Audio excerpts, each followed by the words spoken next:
আসসালামু আলাইকুম রহমতুল্লাহি ওবরকাতুহু। সম্মানিত দর্শক, সরকার অর্থাৎ বিএনপি সরকার ঋণের জন্য দাঁড়ে দাঁড়ে ঘুরছে। যত অর্থনীতিবিদ আছেন এবং অর্থ সংক্রান্ত যে সকল পত্রপত্রিকা রয়েছেন এবং দেশ বিদেশের যারা এই সরকারের অর্থনৈতিক বিষয়াদি নিয়ে আলাপ আলোচনা করেন, বিচার করেন, বিশ্লেষণ করেন, তারা সবাই এক বাক্যে বলছে যে এই সরকারের প্রথম, প্রধান এবং শেষ অথবা একমাত্র বিপদ হলো অর্থনৈতিক বিপদ এবং বিপত্তি। এই অর্থনৈতিক বিপত্তি কাটিয়ে ওঠার জন্য ইমিডিয়েটলি তার দুই ধরনের অর্থ দরকার। একটি অর্থ হলো অভ্যন্তরীণ যে উৎস রয়েছে, সেই উৎস থেকে টাকার মান বজায় রাখার জন্য বা টাকার মানকে ধরে রাখার জন্য অভ্যন্তরীণ উৎস থেকে টাকা দরকার। সে টাকা আসবে কোত্থেকে? ব্যবসা বাণিজ্য থেকে, কর থেকে, অবগারি শুল্ক থেকে, ভ্যাট থেকে। আর এর বাইরে আসতে পারে কোত্থেকে? আমাদের যে ব্যাংকিং ব্যবস্থা রয়েছে সেই ব্যাংকিং ব্যবস্থা থেকে ঋণ নেওয়া। এটা হলো স্থানীয় মুদ্রাতে। আর বিদেশের সাথে যে ব্যবসা বাণিজ্য, সেই ব্যবসা বাণিজ্যে ভারসাম্য রক্ষা করা, বাংলাদেশি মুদ্রার সঙ্গে বিদেশি মুদ্রার যে মূল্য, এই মূল্যর একটা ভারসাম্য রক্ষা করা। আমরা বিভিন্ন সময় বিদেশ থেকে যে ঋণ নিয়েছি তার পরিমাণ এখন সম্ভবত ১,০০,০০০ মানে ২৫,০০০ কোটি ডলার, মানে ১২৫ বিলিয়ন মার্কিন ডলার। তো এই ১২৫ বিলিয়ন মার্কিন ডলারের যে ঋণ, এটার কিস্তি পরিশোধ করা, এটার সুদ পরিশোধ করা, এজন্য আমাদের আসলে বৈদেশিক মুদ্রা দরকার।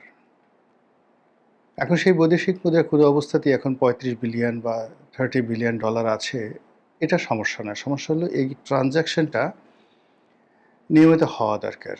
সেই নিয়মিত হওয়ার জন্য যেমন ধরুন গার্মেন্টস আমরা এক্সপোর্ট করছি, তো সেই এক্সপোর্ট দিয়ে আমাকে আবার লোকালি ধরুন একটা গার্মেন্টস ১০০ কোটি ডলারের এক্সপোর্ট করেছে। এখন এই ১০০ কোটি ডলারের সমপরিমাণ বাংলা টাকা আমাকে তাকে দিয়ে দিতে হচ্ছে।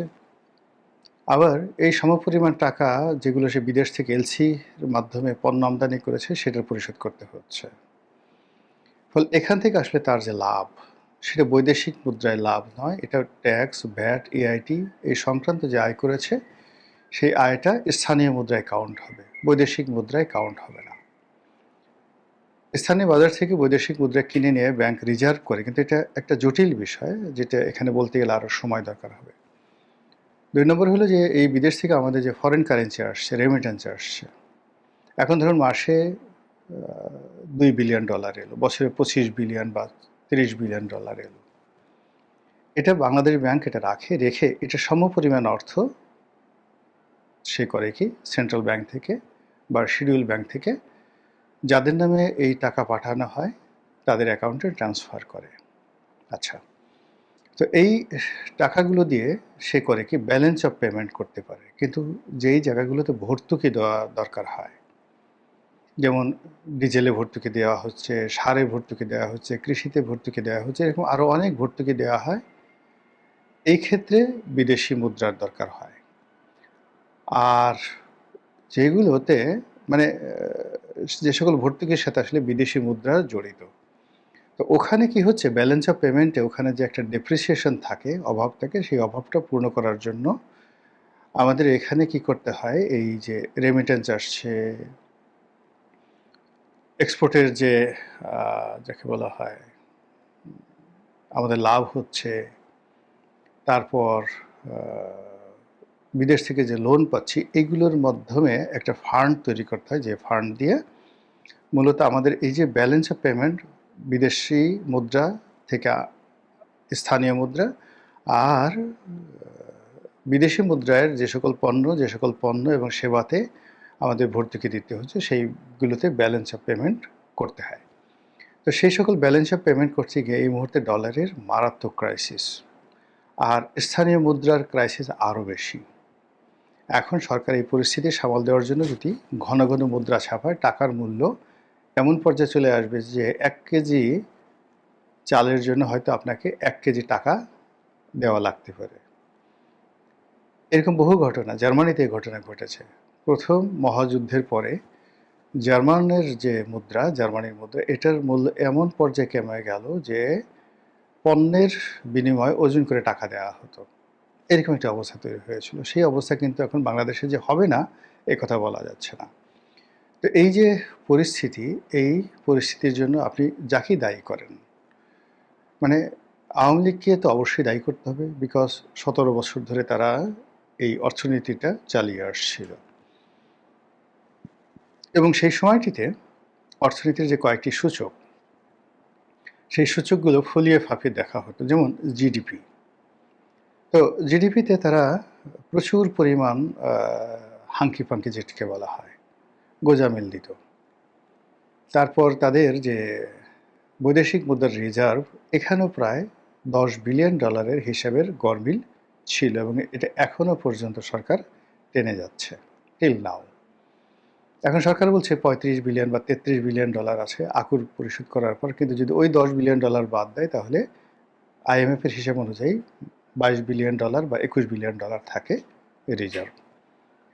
এ গেল দুটো। 3 নম্বর হলো যে এই জাতীয় বাজেট, সরকারকে বাহাদুরি দেখানোর জন্য বিশাল একটা বাজেট তৈরি করা হতো, এবং এই বছর সেই বাজেটটা আরও সীমা অতিক্রম করে 9 লক্ষ কোটি টাকার একটি বাজেট প্রণয়ন করা হবে। এখন এই 9 লক্ষ কোটি টাকা সরকার কোত্থেকে আনবে?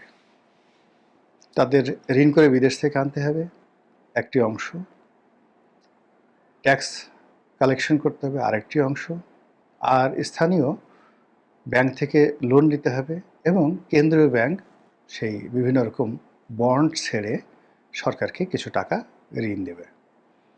কিন্তু যেভাবেই হোক না কেন, আপনি গত অর্থ বছরে ট্যাক্স, ভ্যাট মানে আয়কর, ভ্যাট এবং অবকারী এবং শুল্ক, এই 4টি ক্ষেত্রে আসলে কত ইনকাম করা হয়েছে, সব মিলিয়ে সরকারের যে টার্গেট ছিল ধরুন আনুমানিক 4 লক্ষ কোটি টাকা, এটার বিপরীতে 1.25 লক্ষ কোটি টাকা কম আদায় হয়েছে।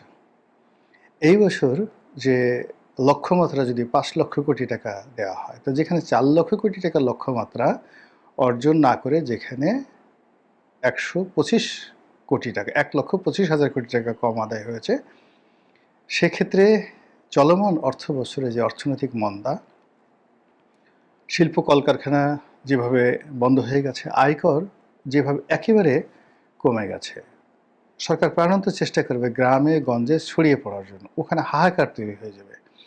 গ্রামে হয়তো কেউ একটা মুদির দোকান দিচ্ছে, তো তার কাছে গিয়ে আয়করের লোক দাঁড়ালো, এত লোকবল তো নাই।